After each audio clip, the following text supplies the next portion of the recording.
Hello and अस्सलाम वालेकुम to everyone, welcome back to on my YouTube channel. तो guys, हम परसेंटेज पढ़ रहे थे और मैं आपको यहाँ पे कुछ दिखाना चाहता हूँ कि परसेंटेज में हमने क्या क्या पढ़ा था। बेसिक्स हमने डिस्कस किया था, उसके बाद कुछ क्वेश्चंस भी जो आपको दिख रहे हैं अभी, ये हमने सॉल्व किए थे। देन मैंने आपको बताया था कि किस तरीके से हम फ्रैक्शन को परसेंटेज में कन्वर्ट करते हैं और परसेंटेज को किस तरीके से फ्रैक्शन में हम कन्वर्जन कर सकते हैं। ठीक, तो अगर इससे पहले आप लोगों ने मेरा पहला लेक्चर नहीं देखा है तो उसको एक बार प्लीज़ कंप्लीट देखिए, क्योंकि आगे वो आपको बहुत ज़रूरत आने वाला है। मैंने आपको कुछ टिप्स कुछ ट्रिक्स वहाँ पे बताई है, तो उससे आगे आपको बहुत बेनिफिट मिलेगी। और मैथ्स को एक सिस्टमेटिक वे में पढ़ा करो, एक सीक्वेंस में पढ़ा करो, ताकि आपसे कोई भी चीज़ मिस ना हो। अदरवाइज़ आपको बाद में लगेगा जब आप तीसरा या चौथा लेक्चर अचानक से देखोगे परसेंटेज के रिलेटेड, तो आपको लग जाएगा कि सर यहाँ पे क्या कुछ और ही मेथड करता है, अब ये कहाँ से आ गया, अब वो कहाँ से आ गया, अब ये इसने कैसे किया। तो उस चीज़ को सीखने के लिए आपके लिए बहुत इंपॉर्टेंट हो जाएगा कि आप मेरे लेक्चर्स देखो। पहली बार जब आप मेरे कोई भी लेक्चर देखोगे तो उसको नॉर्मल स्पीड में देखा करो, और दूसरी बार जब आप उसको रिवाइज करोगे तो उसको फुल स्पीड में 2x या 1.5x स्पीड में देखा करो, ताकि आपसे वो हो जाए। तो उसके बाद मैं आपको गारंटी देता हूँ अगेन आप सारे के सारे क्वेश्चंस कर लोगे। ओके, तो एक और टिप मैं आपको यहाँ पे देना चाहता हूँ आज की लेक्चर स्टार्ट करने से पहले। वो ये टिप है कि आप जब भी मैथ्स को सीखते हो या कोई भी सब्जेक्ट जब पढ़ते हो तो खुद को रिस्ट्रिक्ट मत करो। रिस्ट्रिक्ट इन द सेंस खुद को स्टक मत रखो किसी एक ही मेथड पे, नहीं, अपने दिमाग को, अपने नॉलेज को फ्लेक्सिबल रखो। तरीके बहुत सारे होते हैं, आप देखोगे अभी कि किस तरीके से मैं क्वेश्चंस के साथ डील करता हूँ मैथमेटिक्स में। तो कहने का सिंपल सा मतलब है, आप खुद को स्टक मत करो एक ही मेथड पे, बल्कि अपना दिमाग, अपनी नॉलेज जो है उसको फ्लेक्सिबल बनाओ।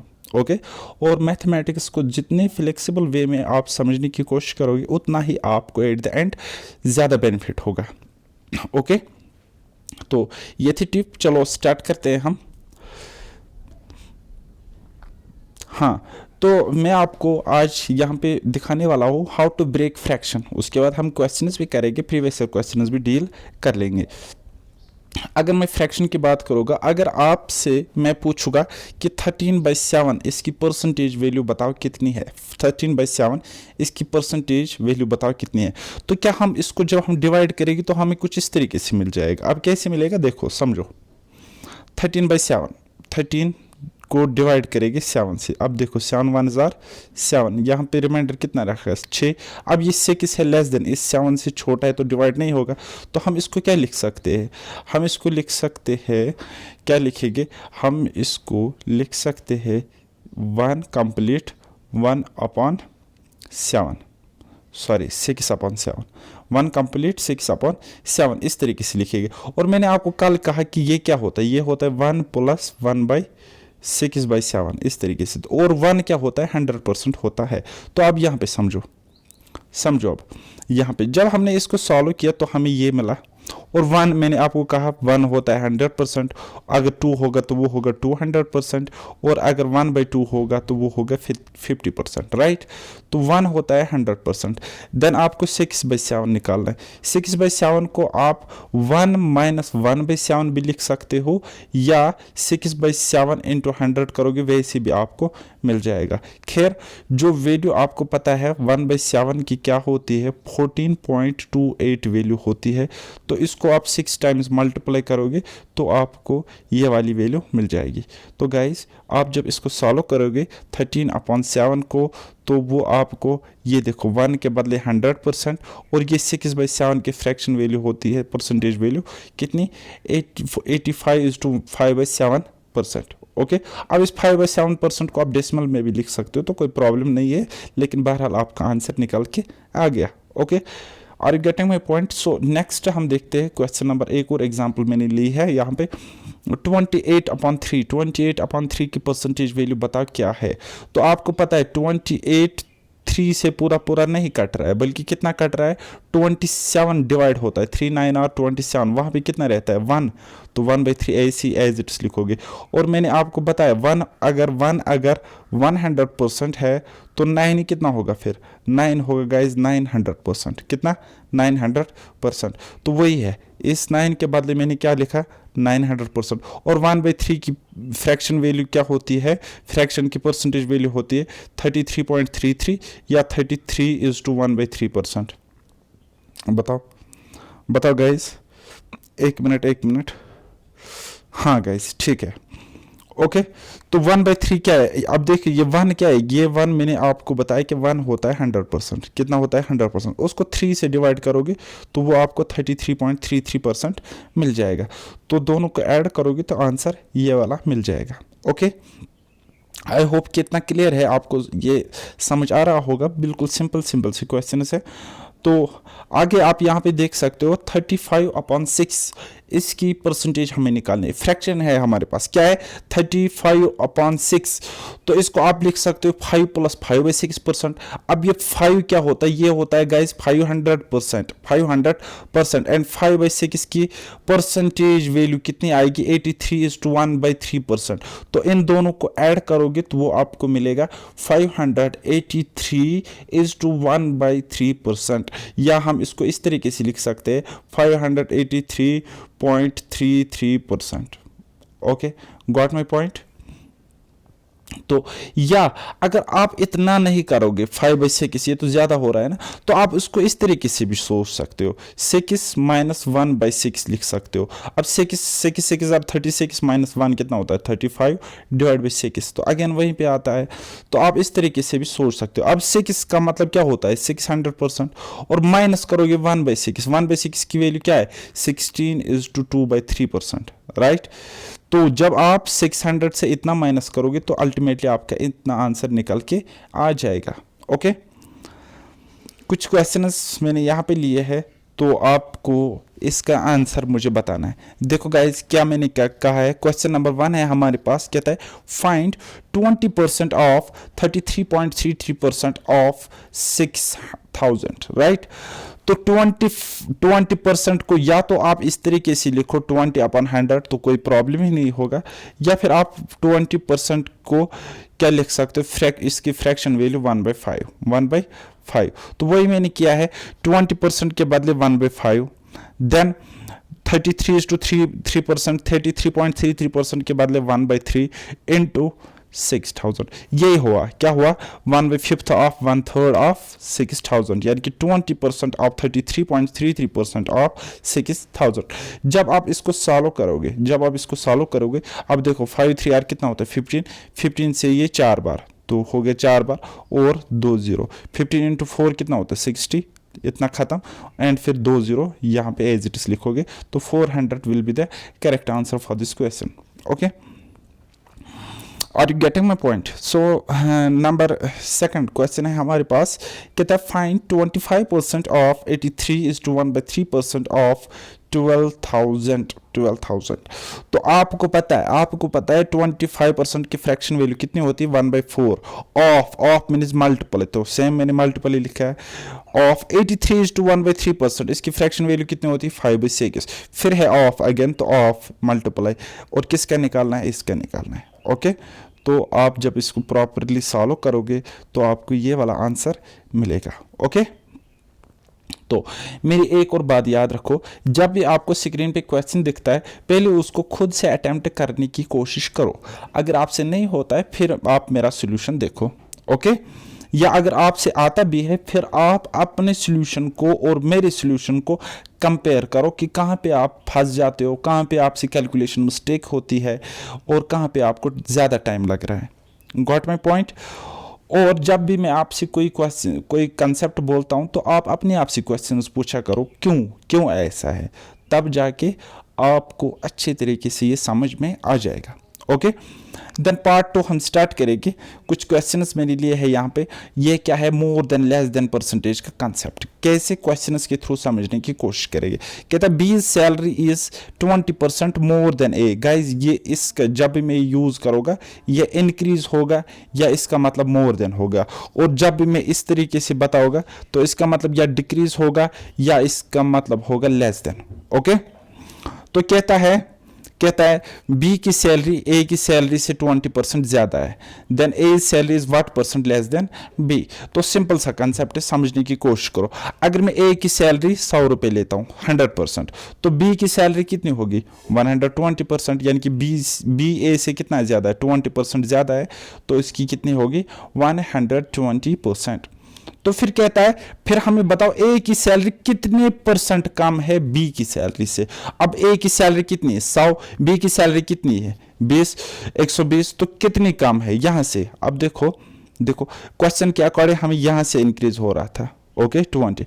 अब ये बोल रहा है इसकी सैलरी कितनी कम है इससे, यानी कि ए से जाना पड़ेगा, ए से जाना पड़ेगा, ओके। तो पहले क्वेश्चन के अकॉर्डिंग ये बेस थी, अब बेस ये हो जाएगी। तो हमें कह रहा है बी की सैलरी कितनी कम है, तो 20 कम है। किसके रेस्पेक्ट में, इसके रेस्पेक्ट में बात हो रही है ना, is what percent less than B, B के रेस्पेक्ट में। तो क्या लिखोगे 20/120 यानी कि 1/6। अब अगर आपको 1/6 की फ्रैक्शन वैल्यू पता है तो डायरेक्ट आप लिख सकते हो, अदरवाइज यहाँ पे एक स्टेप में इसको आप सॉल्व कर सकते हो, ओके। Got my point.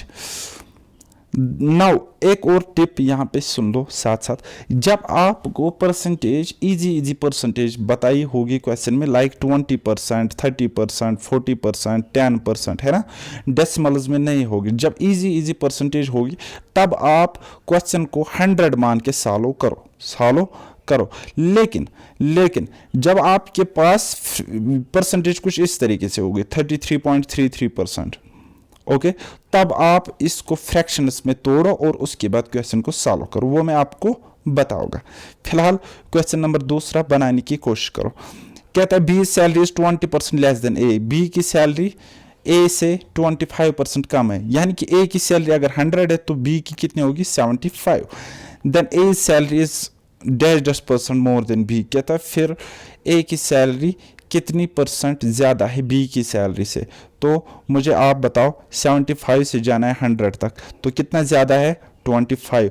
तो 25 with respect to more than B, तो बी के रेस्पेक्ट में 25/75 यानी कि 1/3 की वैल्यू कितनी होती है 33:1/3%। या आप इसको यहाँ पर भी सॉल्व कर सकते हो, right. Next question we have, कहता है B salary is 16:2/3% less than A salary is what percent more than B. Question बिल्कुल सिंपल सा और क्लियर सा है। कहता है बी की सैलरी कितनी है ए की सैलरी से 16:2/3% कम है, तो ए की सैलरी फिर कितनी परसेंट ज़्यादा है बी के सैलरी से। अब अगर यहाँ पे आप 100% मान के चलोगे, 100 को मान के चलोगे, फिर आपको यहाँ पे पॉइंट्स में वैल्यू लिखना पड़ेगा और वैसे आपका क्वेश्चन फंस जाएगा, आप कैलकुलेशन में फंस जाओगे। तो इसलिए आपको पता होना चाहिए इसकी क्या फ्रैक्शन वैल्यू। अब 16:2/3% को जब आप फ्रैक्शन में कन्वर्ट करते हो तो वो आपको मिल जाएगी कितना 1/6। कहता है अब देखो इसकी फ्रैक्शन वैल्यू 1/6 मिली। कहता है बी सैलरी इज इतने परसेंट लेस देन ए, यानी कि बी की सैलरी अगर 6 यूनिट है, 6 यूनिट यहाँ पे देखो, तो बी की सैलरी इससे कम है कितना, इतना परसेंट, यानी कि -1 कम है। तो इसको -1 करोगे तो 5, यानी कि ए की सैलरी अगर 6 है तो बी की सैलरी 5 यूनिट्स होगी, 5 यूनिट्स होगी।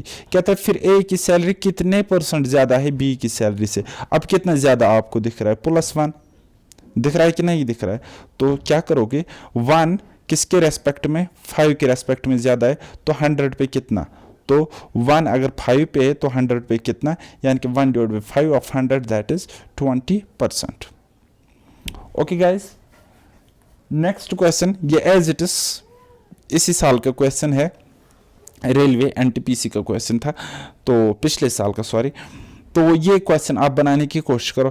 कहता है if the income of Prince is 33:1/3% more than that of Rahul, then Rahul's income is what percent less than that of Prince. Okay, कहता है अगर प्रिंस की इनकम इतने परसेंट ज़्यादा है राहुल की इनकम से, अब इसकी फ्रैक्शन वैल्यू कितनी होती है 1/3, यानी कि अगर राहुल की इनकम 3 है तो प्रिंस की इससे एक ज़्यादा, यानी कि उसकी इनकम 4 है। ओके तो फिर कहता है फिर आप हमें बताओ राहुल की इतना इनकम कितने परसेंट कम है प्रिंस की इनकम से। तो वही हम कहेंगे कि राहुल की इनकम 3 यूनिट, प्रिंस की इनकम 4 यूनिट, तो राहुल कितना कम है 1 यूनिट किसके रेस्पेक्ट में, प्रिंस के रेस्पेक्ट में पूछना है ना। तो क्या करोगे 1/4 इंटू 100 और वो कितना मिलेगा 25%। ये लेकिन ये क्या है, कम है कि ज़्यादा है, कम है। ओके तो less 25% less will be the correct answer. आप यहाँ से देख सकते हो बिल्कुल इजी वे में मैंने यहाँ पे इसको सॉल्व कराया है। ओके गाइस, चलो जी अब हम नेक्स्ट कंसेप्ट पर मूव करेंगे।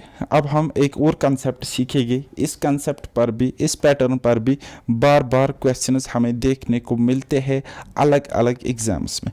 तो कंसेप्ट ये है, सिंपल सा कंसेप्ट है। मैं आपको बताऊंगा कि मेरे जूते की कीमत है, जो मैं जूता पहनता हूँ उसकी कीमत है 1000। अब अगर जूते की कीमत है 1000 और मैं एक जूता 1 साल में पहनता हूँ तो मेरा एक्सपेंडिचर कितना होगा 1000। खर्चा जूते पे कितना खर्चा होगा 1000। अब अगर मैं 3 जूते पहनता हूँ, 3 डजन ना, 3 जोड़ी जूते, ठीक है, तो उसकी एक यूनिट की प्राइस कितनी है 1000 रुपये, और 3 जूते यानी कि 3 यूनिट्स की प्राइस कितनी होगी 3000। तो आपको यहाँ पे एक कंसेप्ट समझ आ गया कि प्राइस इनटू कंजप्शन या क्वांटिटी, प्राइस इनटू क्वांटिटी किसके इक्वल होता है, एक्सपेंडिचर के इक्वल होता है। ओके एक्सपेंडिचर के इक्वल होता है। अब अगर ये दो चीज़ें कम हो जाएगी तो एक्सपेंडिचर भी कम हो जाएगा, या अगर एक चीज़ कांस्टेंट रहेगी दूसरी चीज़ कम हो जाएगी तो एक्सपेंडिचर भी कम हो जाएगा। मेरी बात आपको समझ में आ रही है कि क्या कह रहा हूं मैं, प्राइस इनटू क्वांटिटी किसके इक्वल होता है, एक्सपेंडिचर के इक्वल होता है। और ये कोई फार्मूला नहीं है, दिस इज कॉमन सेंस, आपको ये पता होना चाहिए। ठीक, अगर आप एक रोटी खाते हो और आपके साथ दूसरा बंदा है वो 2 रोटी खाता है और एक रोटी की कीमत है 10 रुपये, 10 रुपये, आप एक खाते हो तो आपका एक्सपेंडिचर 10 रुपये, और दूसरा बंदा आपके सामने वो 10 की 2 खाता है तो उसका एक्सपेंडिचर आपसे ज़्यादा 20 रुपीज़। तो कहने का मतलब क्या है, प्राइस इंटू क्वांटिटी किसके इक्वल होता है, एक्सपेंडिचर के इक्वल होता है। तो याद रखना, प्राइस इंटू क्वांटिटी या कंजप्शन किसके इक्वल होता है, एक्सपेंडिचर के इक्वल होता है या एक्सपेंसेस के इक्वल होता है। ओके तो उसी कंसेप्ट पर बेस्ड आपसे क्वेश्चंस पूछे जाते हैं एग्जाम में। ओके तो गाइस समझने की कोशिश करना, इस एक क्वेश्चन को आराम से समझने की कोशिश करो, बाकी क्वेश्चन आप इजीली बाद में बना लोगे। ओके तो देखो, कहता price of petrol increase by 20%। कहता है पेट्रोल पहले अगर 100% था तो उसको 20% ज़्यादा प्राइस चढ़ गई उसकी। ठीक है, then by what percent consumption of petrol reduced by man so that there is no extra expenditure on it. तो मैं आपको सिंपल भाषा में समझाने की कोशिश करूँगा। कहता है पेट्रोल की प्राइस हाइक होगी, ज़्यादा चढ़ गई, ठीक है, कितने परसेंट 20%। लेकिन एक बंदा चालाक है, उसने क्या किया, वो बोलता है चलो 20% अगर महंगाई हुई तो मैं ये 20% अफोर्ड नहीं कर पाऊंगा, तो मैं एक काम करता हूँ, जितना पहले मैं पेट्रोल खर्च करता था, जितना मैं पहले पेट्रोल की कंजप्शन करता था, अब मैं उससे थोड़ी सी कम करूँगा। और मैं कितनी कम करूँगा, ताकि मेरे पहले वाले खर्चे और इस बार खर्चे बराबर बराबर रहे। ठीक है, तो मुझे आप एक बात समझाओ, आप मुझे एक बात समझो, बिल्कुल सिंपल सा कंसेप्ट है। देखो पहले प्राइस था सपोज 100 रुपीज़ किसी चीज़ का, और आप 1 यूनिट खाते थे, आप 1 kg खाते थे, और आपका एक्सपेंडिचर कितना 100 हुआ, 100 रुपये। ओके अब इसकी कीमत होगी 120 और आपका खर्चा अभी भी 100 ही हो रहा है। तो आप मुझे बता, आपने क्या किया होगा जो आपको 120 रुपए के बावजूद भी आप वही, मतलब आप कंज्यूम करते हो कोई चीज़, लेकिन आपका खर्चा 100 रुपये ही आता है। तो कहने का मतलब ये है कि आपने यहाँ पे कंजप्शन कम किया होगा, कंजप्शन आपने कम किया होगा। आई मेरी बात समझ? तो वो उसी कंसेप्ट पर ये क्वेश्चन हमारे पास बेस्ड है। तो देखो कहता प्राइस इंटू कंजप्शन किसके इक्वल होता है, एक्सपेंसेस के इक्वल होता है। अब पहले प्राइस थी, इनिशियल प्राइस कितनी, 100 रुपये, 100 रुपये, ठीक है, और वो चेंज हो गए कितने हो गए, 120 रुपये। पहले अगर ये 12 यूनिट लेता था, 12 लीटर पेट्रोल लेता था, तो इसका एक्सपेंडिचर कितना होता था, 1200 रुपये। अब अगर जब चेंज हो गई तो 120 रुपये अब पर लीटर हो गई पेट्रोल की कीमत। लेकिन इसको तब भी खर्चा क्या आता है, 1200 ही आता है, 1200 ही आता है। तो इसने क्या किया, इसने यहाँ पे कंजप्शन कम किया, कितना किया, 2 कम किया, 12 पर 2 इसने कंजप्शन कम किया, तो 2 डिवाइड बाई 12 यानी कि 1 divide by 6, 1 divide by 6 of 100। तो यानी कि इसने कंजप्शन कितना कम किया, इतना इसने कंजप्शन रिड्यूस किया। तो यहाँ पे आपको एक लॉजिक समझ में आ रहा होगा। तो देखो गाइस, ये एक जीरो अगर आप काटोगे तो इसका रेशो जो होगा 5:6, और इसका रेशो कितना हो जाएगा, 6:5। और इसका जो एक्सपेंसेस है आपके पास वो कांस्टेंट है, तो समझने की कोशिश करो, जिस रेशो में यहाँ पे प्राइस चेंज हो रही है और उसी के उल्टे रेशो में यहाँ पे क्वांटिटी चेंज हो रही है। मेरी बात समझ आएगी, अगर प्राइस 5 से 6 हो गई तब कंजप्शन 6 से 5 हुई होगी, तब जाके एक्सपेंडिचर इसका कांस्टेंट रहता है, सेम रहता है। तो ये वाला कंसेप्ट आप याद रखना, अगर प्राइस 5 से 6 हो गई तो कंजप्शन 6 से 5 हुआ होगा। अगर यहाँ पे प्राइस 2 से 3 हुई होगी तो इसका कंजप्शन यहाँ पे 3 से 2 हुआ होगा। अगर यहाँ पे प्राइस 6 से 5 हुई होगी तो यहाँ पे कंजप्शन इसका 5 से 6 हुआ होता, तब जाके एक्सपेंडिचर क्या रहता, कांस्टेंट रहता, एक्सपेंसेस यहाँ पे सेम रहते, पहले और बाद वाले। ओके, थोड़ा सा समझने की कोशिश करना, इसको बार बार इसको आप देख लेना। ये बस मैंने 10 12 ऐसे ही लिया है ताकि ये बैलेंस हो जाए यहाँ पे। अदरवाइज आपको पता है जिस रेशो में ये चेंज होता है उसी के उल्टे रेशो में ये चेंज होता है, देन परसेंटेज चेंज निकालना बहुत ही ईजी है। ओके, चलो दूसरा वे मैं आपको शॉर्टकट बताने की कोशिश करोगे, यहाँ पे अल्टरनेट वे हम इसको कहेंगे। तो क्या है गाइस, प्राइस कितनी इंक्रीज हो गई, 20%, तो इसका रेशो 5:6 आ जाएगा। देखो 5 अगर ये 5 है तो 6 हो गया, यानी कि 1/5 है ना 20%, तो 5 पे 1 बढ़ गया तो 6 हुआ, राइट। तो कंजप्शन कितना हुआ होगा, वो हुआ होगा इसका उल्टा, यानी कि 6 से 5। अब देखो यहाँ पे प्रूफ करने की कोशिश करो, तो क्या कहा था मैंने, प्राइस इंटू कंजप्शन किसके इक्वल, एक्सपेंडिचर के इक्वल। प्राइस इंटू कंजप्शन किसके इक्वल, एक्सपेंडिचर के इक्वल, यानी कि एक्सपेंडिचर कांस्टेंट मिलता है ना, तो कंडीशन सेटिस्फाई हो गई क्वेश्चन की। लेकिन प्राइस इंक्रीज करी थी तो हमने कंजप्शन को क्या करना पड़ा, डिक्रीज करना पड़ा, कितना, -1। तो -1/6 तो कितना होता है वो, 16:2/3%। Got my point. Next question भी हम इसी तरीके से यहाँ पे डील करेंगे। बहुत ही सिंपल सा क्वेश्चन है, टुचे लेवल का क्वेश्चन है। अब आपसे ये सॉल्व होना चाहिए। तो क्या कह रहा है, price of rice increased by 40% bye what percent, consumption reduced by family so that total expenditure remains same. कहता है प्राइस, राइस की प्राइस 14% से इंक्रीज कर गई तो कंजप्शन में कितनी हम कमी करें ताकि एक्सपेंडिचर जो है, एक्सपेंसेस जो है वो सेम रहे, वो कांस्टेंट रहे। तो गाइज मैं आपको बताऊंगा 40% की फ्रैक्शन क्या होती है। अगर आपको नहीं आता फिर भी कोई मसला नहीं है, 40% की फ्रैक्शन होती है, देखो 20 × 2 20 × 5 यानी कि 2/5 कहता है 40% ज्यादा, यानी कि ये ऐड हो गया 5 के साथ। तो अगर ये पहले 5 थी प्राइस तो वो कितनी हो गई, 7। तो जब इतनी होगी और एक्सपेंसेस कॉमन है, ये 35 आप पहले ही लिखोगे ना, यहाँ पे ये कॉमन है, तो 7 को 5 के साथ मल्टीप्लाई करोगे तो 35, 5 को इस 7 के साथ मल्टीप्लाई करोगे तो 35 मिल जाएगा एक्सपेंसेस। अब देखो समझने की कोशिश करो, प्राइस कितनी चढ़ गई थी, 20%, यानी कि 5 से 7 होगी। तो कंजप्शन कितना हुआ होगा, 7 से 5।